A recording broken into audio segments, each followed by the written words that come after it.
Hello, today I'm going to read a prickly story because it's the tale of Mrs Tiggy-Winkle, a hedgehog. That's why I said it's a prickly story. The Tale of Mrs Tiggy-Winkle by Beatrix Potter. Once upon a time, there lived a little girl called Lucy who lived at a farm called Little Town. She was a good girl, but she was always losing her pocket handkerchiefs. One day, Lucy came into the farmyard crying. Oh, she did cry so. I've lost my pocket handkins, 3 handkins and a penny. Have you seen them, Tabby Kitten? The kitten went on her washing white pot. So Lucy asked a speckled hen, Sally Henny Penny, have you found 3 pocket handkins? But the speckled hen ran into the barn clucking, I go barefoot, I go barefoot, I go barefoot. Or, I go barefoot, I go barefoot, I go barefoot.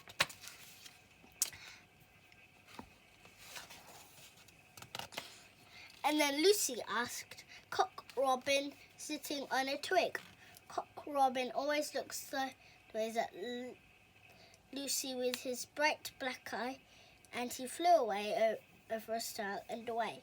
Lucy climbed upon the stile and looked up the hill behind Little Town, a hill that goes up, up, up into the clouds as it had no top.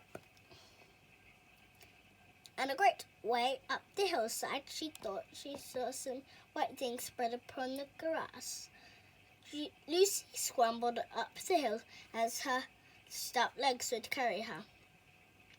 She ran along the steep pathway, up and up, until Little Town was right away down below. She could have dropped a pebble down a chimney. Presently, she came to a spring bubbling out from the hillside. Someone had stood a tin can upon a stone to catch the water, but the water was already running over. For the can was no bigger than an egg cup. So about an egg cup would be the size of this, and it would be the size of my hand then. Maybe. No, the egg cup might be bigger than my hand, so it could be as small as my hand. And where the sand upon the marks was very wet, there were footmarks of a very small person. Lucy ran on and on. The path ended under a big rock. The grass was short and green, and there were clothes props cut from broken stems, with lines of plaited rushes and a heap of tiny clothespins, but no pocket handkerchiefs. But there was something else. A door! Straight into the hill, and inside it someone was singing, Lily white and clean, oh, little frill, with little frills between, oh, smooth and hot, red rusty spots and never to be seen. Never here to be seen. Oh. Lucy knocked once, twice, and interrupted the song. A little frightened voice called out, Who's that? Lucy opened the door, and do you think was inside the hill?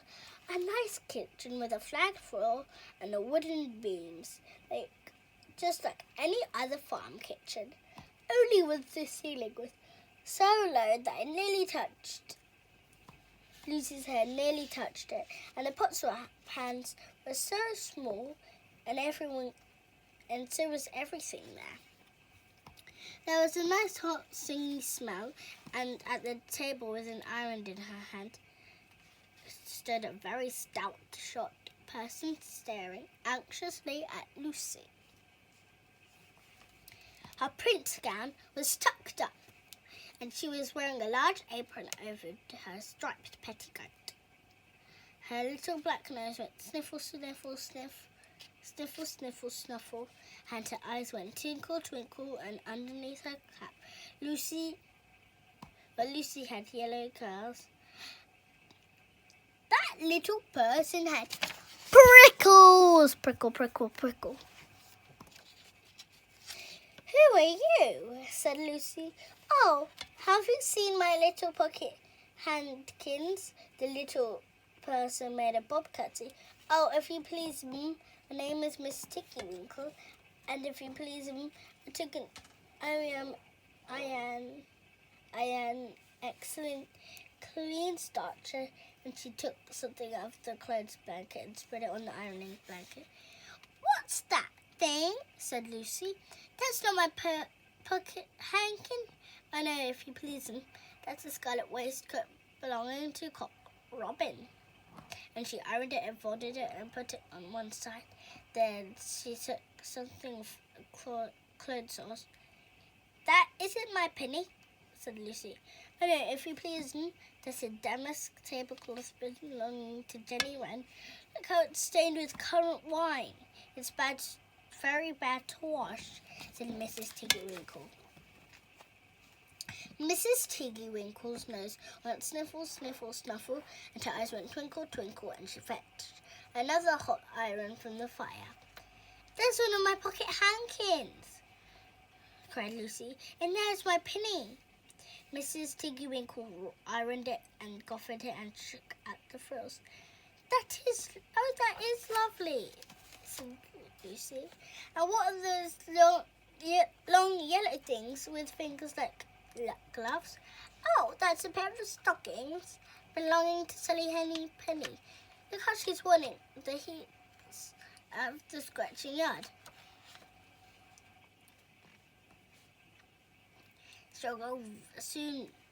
She'll soon go barefoot, said Mrs. Tiggy-Winkle. Why, there's another handkerchief, but it isn't mine. It's red.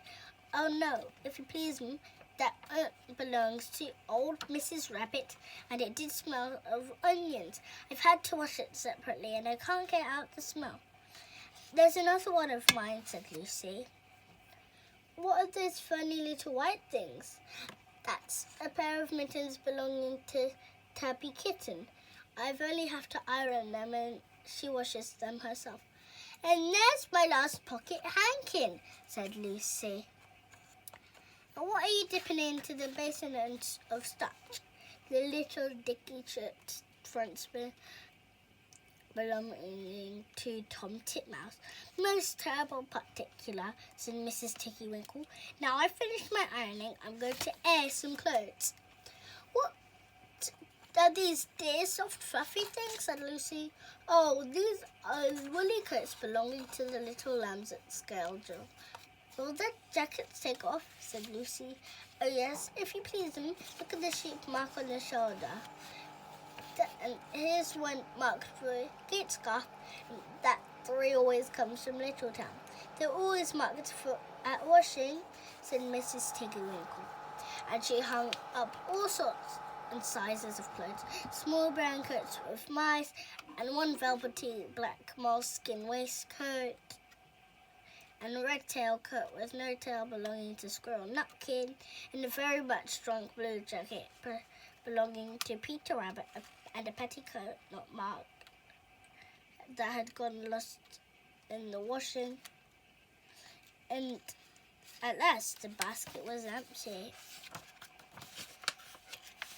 Then Mrs. Tiggy-Winkle made tea, a cup for herself and Lucy. They sat before the fire and on a bench and looked sideways at each other. Mrs. Tiggy-Winkle's hand, holding the teacup, was very brown, very wrinkly, with the soap suds through her gown and her cap, and there were hairpins sticking wrong end out. So Lucy didn't like to sit too near her. When they had finished tea, they tied up the clothes in bundles, and Lucy's pocket handkerchiefs were folded up inside her clean pinny and fastened with a silver safety pin. And then they made up the fire with the chaff, he came out and locked the door and hid the key under the door sill. Then away down the hill trotted Lucy and Mrs. Tiggy-Winkle with bundles of clothes. All the way down the path, little animals came out of the fun to meet them, and the first they met were Peter Rabbit and Benjamin Bunny. And then she gives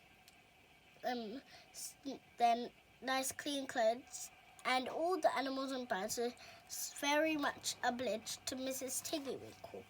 So at the bottom of the hill, when they came to the stile, there was nothing left to carry except Lucy's one little bundle. Lucy scrambled up on the stile with the bundle in her hand, and then she turned to say good night and thanks to the washerwoman. But what a very odd thing! Mrs. Tiggy-Winkle had not waited either for thanks or for the washing bill.